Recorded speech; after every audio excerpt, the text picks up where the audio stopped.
Magandang araw kaibigan! Welcome ulit sa Pinoy Recaps. Ang palabas na ibabahagi ko ngayon ay ang Season 7 ng American Fantasy TV series na Game of Thrones na ipinalabas noong June hanggang August 2017. Nakapwesto na ang buong army ng Unsullied sa harapan ng castle. Ilang saglit lang ay dumating din ang buong batalyon ng Dothraki. Dito na nagdalawang isip si Jaime at Bronn kung kaya ba talaga nilang ipanalo ang labanang ito. Bago pa lumabas ng castle si Cersei, sinabihan nito si Mountain na kung sakaling magkaguluman silang lahat, unahin daw nitong patayin si Daenerys, sunod si Tyrion at si Jon, at iba pang kalaban nila. Maya-maya lang ay parating na sa dalampasigan ng King's Landing ang grupo ni Jon. Nakikita din nila sa di kalayuan ang nakadaong na fleet ni Euron. Paglipas ng ilang saglit, sinalubong sila ni Bronn para dalhin sa abandonadong arena kung saan gaganapin ang kanilang pagpupulong. Nasurpresa si Hound nang makita niya si Brienne na kasama ng Red Army.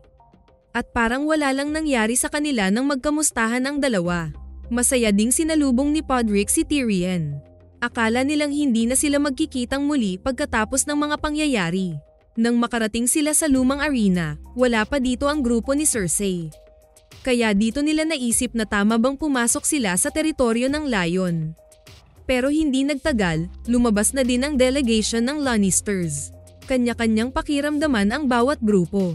Ito na yung unang pagkakataon na nagtagpo ang magkaaway para mag-usap sa kanilang kinabukasan.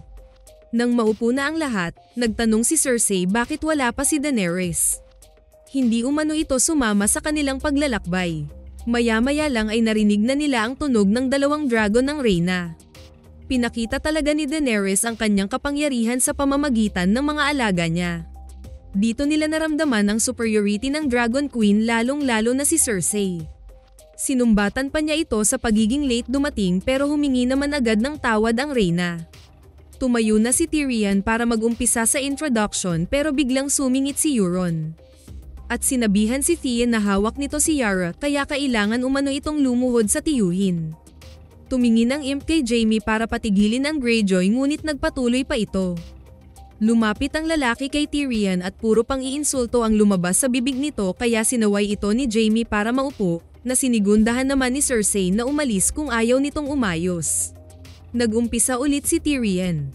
Alam daw nila na pareho nilang hindi gusto ang isa't isa, na pareho silang nasaktan at nawalan ng mahal sa buhay, na kaya nilang magpatayan kahit hindi sila nagkikita-kita. Kaya dito nagtanong si Cersei kung para saan ang meeting na ito, para ba daw mamuhay silang matiwasay. Dito na tumayo si Jon at sinagot ang Reyna. Hindi umano katiwasayan ang sadya nila sa King's Landing, kundi ang buhay ng bawat isa. May iisang kalaban umano silang lahat. Hindi umano nakikipag-negotiate ang mga ito at lahat ng madaanan ay magiging parte na ng army ng haring ito. Ang buong populasyon umano ng capital ay maging karagdagan sa Army of the Dead kung hindi nila matatalo ang Night King. Ngunit hindi naniniwala ang Reyna at nagpasaring pa ito ng pang-iinsulto. Kaya sinabihan ni Jon ang Lannister na seryosong bagay ang sinasabi niya, na hindi siya aapak sa lugar na ito kung walang kabuluhan ang pagkikita nilang ito. Mukhang hindi pa rin naniniwala si Cersei sa mga sinasabi ng hari. Nasa pagkakaalam nito, nanghihingi ang mga bisita ng ceasefire dahil sa sinasabing Dead Army. Pero alam niya na isa umano itong patibong para lumakas lang ang army ni Daenerys. Ngunit kahit pa nangako ang Dragon Queen na hindi siya aatake sa King's Landing hanggat hindi matapos ang digmaan sa Dead Army, hindi pa rin naniniwala si Cersei. Kaya dito na nila pinakita ang hinuli nilang White Walker, na kahit ang pinakamatapang na si Hound ay alanganing lumapit dito. Nang itumba ng lalaki ang malaking kahon, dito na lumabas ang halimaw at diretsyong tumakbo papunta sa Reyna. Pero nakakadena ito kaya mahigpit itong hinawakan ng lalaki. Namangha silang lahat nang makita ang buhay na bangkay. Hindi sila makapaniwala sa nakikita. Lalo na nang gumalaw pa rin ang halimaw kahit nahati na ang katawan nito. Kinuha ni Jon ang putol na kamay at pinakita paano patayin ang Dead Army. Dalawang paraan lang umano para mapatay ang mga ito, sunugin at saksakin ng Dragon Glass. Kung hindi umano sila mananalo sa digmaan, lahat umano sila ay maging kagaya ng buhay na bangkay na nasa kanilang harapan. Na-shock silang lahat at hindi na halos makapagsalita si Cersei. Sabi ni Daenerys na hindi siya naniniwala noong una pero nakita niya umano ang buong army ng Night King. na halos nasa 100,000 umano ang bilang ng mga ito. Maya-maya ay tumayo si Euron at kinilatis ang bangkay. Nang malamang hindi marunong lumangoy ang mga ito, laking pasalamat ng lalaki. Sabay sinabing, uuwi na umano ito sa Iron Islands. Dahil sa lahat ng mga hindi ordinaryong bagay na nakita umano nito, sa White Walkers lang kinilabutan si Euron. Hindi sana ito papayagan ni Cersei pero hindi nito pinansin ang reyna. Lumapit ito kay Daenerys at sinabihang umuwi na rin umano ito sa kanyang isla. Dahil pagtapos ng winter, sila na lang umano ang natitirang buhay. Saka ito tumalikod at umalis. Kaya dito sinabi ni Cersei na karapatan umano ni Euron na maging duwag at mag-isip ng sariling kaligtasan. Dahil sa nasaksihan, dito na nagdesisyon ang reyna na tinatanggap umano nito ang hinihiling ng mga kaharap na ceasefire hanggat matalo nila ang Dead Army.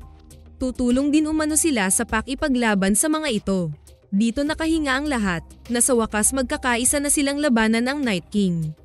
Ngunit natahimik sila nang sabihin ni Cersei ang mga kondisyon nito. Na manatiling hari si Jon ng North pero mangako itong magiging neutral sa dalawang reyna na hindi nito atakehin ang mga Lannisters. Alam nito na may isang salita ang hari kaya gusto nitong marinig ang pangako ni Jon. Pero hindi sumasang-ayon ang Lord Commander sa mga kondisyon ni Cersei, na hindi siya magsisilbi sa dalawang reyna, na nangako na siya sa kanyang loyalty kay Daenerys. Dahil dito, nagalit ang Queen Lannister, binawi nito ang sinabing suporta sa darating na malaking digmaan, at nag-walkout ang buong grupo. Hinabol ni Brienne si Jaime, na sana kausapin ng lalaki ang kapatid dahil hindi lang loyalty ang nakataya dito kundi buhay ng lahat ng mamamayan. Ngunit sagot nitong ano umano ang sasabihin nito saka mabilis na tumalikod. Halos silang lahat ang hindi natuwa sa pagiging honest ni Jon, na kahit minsan lang daw sana nagsinungaling man lang siya. Pati si Daenerys ay nadismaya din sa kanya, na namatay ang dragon ng reyna para sa meeting na ito pero mapupunta lang umano sa wala. Kaya sagot ni Jon sa lahat na hindi siya ang taong mangangako ng isang bagay na hindi niya kayang tuparin. Na kahit gaano pa kaganda ang kasinungalingang sasabihin nila, hindi pa rin ito makakatulong sa kanila. Wala umanong magandang patutunguhan kung puro na lang sila pagsisinungaling. Dahil nawawalan na ng halaga ang katotohanan sapagkat natakpan ito ng magandang pagkukunwari. Kaya nag-volunteer na si Tyrion na kausapin niya mag-isa ang kapatid. Ngunit ayaw sanang pumayag ni Daenerys dahil baka patayin lang siya ng reyna. Sabi naman ni Jon na siya ang nagpalala ng problema kaya siya ang kakausap kay Cersei pero sagot ng Hand na sigurado umanong hindi na siya makakabalik na buhay. Kaya si Tyrion na ang pumunta sa reyna. Kahit pa man sa banta ng buhay ni Tyrion, buong tapang pa rin siyang humarap kay Cersei. Dito kanya-kanya sila ng sumbatan sa nangyayari sa kanilang pamilya. Inakusahan siya ng kapatid na gusto niyang tuluyang wasakin ang angkan ng Lannister. Ngunit sinagot niya ito na kung hindi niya kinausap si Daenerys na wag nitong gamitin ang dahas, matagal na umanong naging abo ang King's Landing. Ngunit para kay Cersei, wala na talaga siyang ginawang mabuti. Patuloy pa rin siyang sinisisi nito kaya napuno na rin siya at sinabihan ang reyna na tapusin na lang ang buhay niya para matapos na ang lahat. Lumapit siya kay Mountain at utusan umano ang Queen's Guard nito na patayin na siya. Dito niya ginamitan ng reverse psychology ang kapatid. Total siya daw ang dahilan ng pagkawala ng ina nito, ang ama nito at dalawang anak, patayin na lang daw siya para maipaghiganti na nito ang buong angkan ng Lannister. Pero hindi rin nagawa ni Cersei ang matagal na nitong gusto, ang mawala na ang kinasusuklamang kapatid. Sabi ng reyna, nang makita umano nito ang White Walker, wala na daw ibang pumasok sa isip kundi ang pangalagaan ng pamilya, ang mahal nito sa buhay. Na hindi na umano nito naisip ang kaligtasan ng mundo kundi ang pamilya na lamang. Tama raw umano si Euron, na unahin na lang daw muna ang sariling kaligtasan. Kaya dito napagtanto ni Tyrion na buntis pala si Cersei. Habang nag-aantay sila sa labas, maya-maya lang ay lumabas na si Tyrion. Kasunod nito ang grupo ng Lannisters. Nang humarap si Cersei sa kanila, nangako na ulit ito na tutulong sa pakikipaglaban sa Dead Army. Naipapadala umano nito ang mga kasundaluhan sa North na magkaisa silang harapin ang banta ng Night King. Sana raw pagkatapos ng digmaang ito, kahit wala siyang hinihintay na kapalit, maalala nilang lahat na tumulong din ang Lannister sa pakikipaglaban. Kasunod nito ay natanggap ni Sansa ang mensahe galing kay Jon na nangako ito ng loyalty sa Dragon Queen. Kaya galit siya sa kapatid dahil hindi man lang umano ito kumonsulta sa kanya na luluhod na ito kay Daenerys. Sabi naman ni Peter na maganda umano ang reyna at walang asawa, baka iniisip umano ni Jon ang malakas na alliance para sa kanilang kinabukasan. Ang hindi alam ni Sansa, patuloy ang panggagatong ng lalaki sa kanilang magkakapatid. Na bini-brainwash nito ang babae para magalit ito kay Arya, na may masama umanong balak sa kanya ang bunsong kapatid, na gusto umano siyang patayin nito para ito na ang mamuno ng Winterfell. Ngunit kilala ni Sansa si Arya na masyado itong adventurous para piliin itong mamuno. Pagkatapos ng mahabang pagnilay-nilay, pinatawag ni Sansa si Arya sa meeting hall. Nakatayo na ang bunsong babae sa gitna ng hall, kaharap nito ang dalawang kapatid, si Bran at Sansa. Kailangan umano nilang gawin ito para protektahan ang North at kanilang pamilya sa mga gustong magpahamak sa kanila. Ngunit laking gulat ni Peter na siya pala ang inaakusahan sa trial na ito. Dito na nilahad ni Sansa ang mga tinatagong kasalanan ng lalaki. Nag-umpisa sa utos nito sa kanilang tiyahin na si Lysa na lasunin ang asawa nitong si Jon Arryn, na inutusan nito si Lysa na sulatan ang ina nila at sabihing ang Lannister ang nagpapatay sa asawa nito. Ang pagtulak nito kay Lysa sa Mundor, ang pagtangka sa buhay ni Bran gamit ang sarili nitong patalim na sinasabi pa nitong pag-aari umano ni Tyrion. Dito nagulat ang lalaki, paano nila ito nalaman? Dahil hindi alam ni Peter ang kakayahan ni Bran na makita ang lahat ng nakaraan. Ang pagtaksil nito sa kanilang ama na kasabwat si Cersei at Joffrey kaya pinugutan nila ng ulo ang kanilang ama. Todo deny pa rin si Peter sa lahat ng ito, na pinoprotektahan lang umano nito si Sansa. Ngunit binigay rin pala siya nito sa mga Boltons, na ang lalaki talaga ang dahilan bakit nag-away-away ang pamilyang Starks at Lannisters. At ngayon ay gusto rin nitong pag-awayin ang dalawang babae. Ngunit natuto na si Sansa. Hindi naman daw ito tanga na hindi maiintindihan ang motibo ng lalaki. Dito na nagumpisang magpanik si Peter. Ayaw na siyang pakinggan ng babae kaya gusto na nitong bumalik ng Eyrie ngunit hindi siya pinansin ng Lord ng Vale. Dito na lumuhad ang lalaki at umiyak, nagmamakaawa kay Sansa. Mahal umano nito si Catelyn at siya, pero sagot ni Sansa na pagmamahal ba yung pareho silang pinagtraidoran nito. Nagpasalamat siya kay Peter sa mga naging tulong nito sa kanya.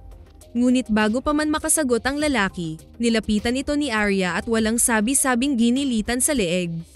Nang makabalik na sila sa Dragonstone, pinag-usapan na nila paano sila maglakbay papuntang norte. Pinagpilian nilang lumipad ba si Daenerys o maglakbay kasama ng buong army pabalik ng north. Liban pa man sa banta ng buhay ng reyna, mas pinili nitong maglakbay kasama ang mga kasundaluhan. Dahil sa sinabi ni Jon na kung magkakampi man sila, kailangang makita sila ng Northerners na magkakampi sila. Pagkatapos ng kanilang meeting, kinausap ni Theon si Jon. Napag-usapan nila ang kanilang nakaraan at kanyang mga pagkakamali. Ilang saglit lang ay nagpaalam siya kay Jon na kailangan niyang iligtas ang kapatid kay Euron. Kasunod nito ay kinausap niya ang kanyang mga kasama, na kailangan nilang iligtas si Yara dahil ang ate niya ang karapat-dapat na mamuno sa kanila, ang rightful queen ng Iron Islands. Ngunit kumontra sa kanya ang kanilang kapitan. Sino raw siya para pakinggan nila? Hanggang magsuntukan na silang dalawa. Nang matalo niya ang kapitan, sinabihan niya ang mga kasama na lahat ng ito ay para kay Yara. Balik sa King's Landing, nadatnan ni Cersei ang pagpupulong ni Jaime at mga lords ng kanilang kasundaluhan para sa paglalakbay nila papuntang norte.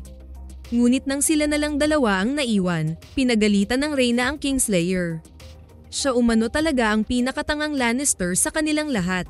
Sa tingin ba daw niya papayag ang reyna na makikiisa sila sa kanilang mga kaaway? Hindi makapaniwala si Jaime na nagsisinungaling pala si Cersei nang sabihin nitong makipagtulungan sila sa North. Isa lang palang patibong ang pangako nito, na pumunta pala si Euron sa Essos para sunduin ang mga mercenaries para dumagdag sa kanilang hanay. Lalong napanganga ang Kingslayer, na nagplano na pala ang reyna sa susunod nilang hakbang pero hindi man lang siya sinabihan nito. Dahil dito, sinagot niya si Cersei na panindigan niya ang kanilang pangako sa harap ni Jon at Daenerys na makipaglaban siya sa mga White Walkers. Aanhin umano nila ang gold at mga mercenaries kung mamamatay din silang lahat. Kung sino man umano ang manalo sa digmaan, ang Dragon Queen o ang Night King, Parehas lang ang ending nila, lulusob pa rin ang mga ito sa South, wala pa rin umano silang ligtas sa kamatayan. Nakipaglaban na siya sa mga ito at sigurado umanong hindi kakayanin ng sangkatutak na mercenaries ang Dothraki at dragons ni Daenerys. Ngunit malakas ang loob ni Cersei na matatalo umano nila ang Dragon Queen, dahil dalawa na lang ang natira sa dragons nito na ang ibig sabihin, kaya umano nilang patayin ang dambuhalang hayop. At kung manalo na umano sila, lalawak na ang kanilang nasasakupan, kukunin na ulit nila ang norte, at maging hari na ulit ang kanilang anak. Ngunit sinabihan niya ang reyna na masyado na umanong malayo sa realidad ang pangarap nito. Hindi makapaniwala si Jaime sa pinagsasabi ni Cersei. Kaya dito niya ito sinabihan na nangako siyang makipaglaban sa North at wala siyang intensyon na bawiin ang pangakong iyon. Sa kanya tinalikuran ng reyna. Ngunit nagbanta si Cersei na kakasuhan siya nito ng treason at pinaharang siya ni Mountain. Pero buo na ang desisyon ng Kingslayer, hindi pa rin siya makapaniwala na kaya siyang ipapatay ng kapatid dahil lang sa kasakiman nito sa posisyon. Dito na niya iniwan si Cersei, at hindi rin pala siya kayang saktan nito dahil hinayaan lang siyang umalis. Nang umalis na si Jaime sa King's Landing, nagumpisa ng pamatak ang Snow sa paligid. Samantala, nakarating na din si Sam sa Winterfell. At dumiretso itong nakipagkita kay Bran. Gusto umano nitong tumulong makipaglaban sa mga White Walkers.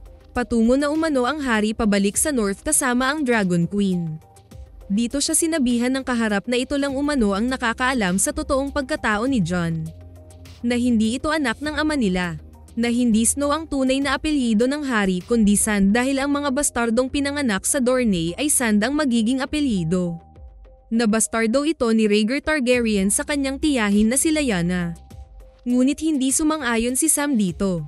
Dahil habang ginagawa niya ang trabaho sa Citadel, ang kopyahin ng mga lumang diaries at mensahe ng mga maester. Nakita niya dito na may naka-record na annulment si Rhaegar sa asawa nitong si Elia at sa parehong araw, sekreto itong nagpakasal kay Lyanna Stark. Nagdalawang isip si Bran pero sagot ni Sam na bakit naman magsisinungaling ang High Septon sa diary nito. Dahil dito, naglakbay ang Three-Eyed Raven sa mismong araw na sinasabi ni Sam. At dito niya nakumpirma na totoo nga ang nabasang impormasyon ng lalaki. Nakita niya mismo ang kasal ng kanyang tiyahin at ni Rhaegar. Kaya na-realize ni Bran na isa palang kasinungalingan ang rebelyon ni King Robert. Na hindi pala kanidnap ng Targaryen si Lyanna dahil nagmamahalan pala ang dalawa. Na isang tunay na Targaryen si Jon, ang King of the North, na ang tunay nitong pangalan ay si Aegon Targaryen. Dahil sa pangako ni Ned sa kapatid, anako nitong anak si Jon para hindi ito patayin ni Robert. Sinakripisyo ng ama nila ang sarili nitong reputasyon para sa hari, na si Jon ang totoong tagapagmana ng Iron Throne, ang tunay na hari ng Westeros. At kailangan umanong malaman ito ni Jon. At ng mga sandaling iyon, nakita ni Tyrion ang pagpasok ni Jon sa chamber ni Daenerys. Na hindi na napigilan ng dalawa ang bugso ng kanilang damdamin. Pagkatapos ng execution ni Peter, nag-usap ang magkapatid tungkol sa naging desisyon nila sa lalaki. Hanggang nagkapatawaran na rin sila sa bawat masasakit na salitang binitawan para sa isa't isa. Dito nila naalala ang sabi ng kanilang ama, na sa panahon ng winter, kailangan nilang alagaan ang bawat isa dahil kaya nilang lagpasan ang pagsubok kung magkakasama sila. Maya-maya lang ay naglalakbay na naman si Bran patungo sa wall.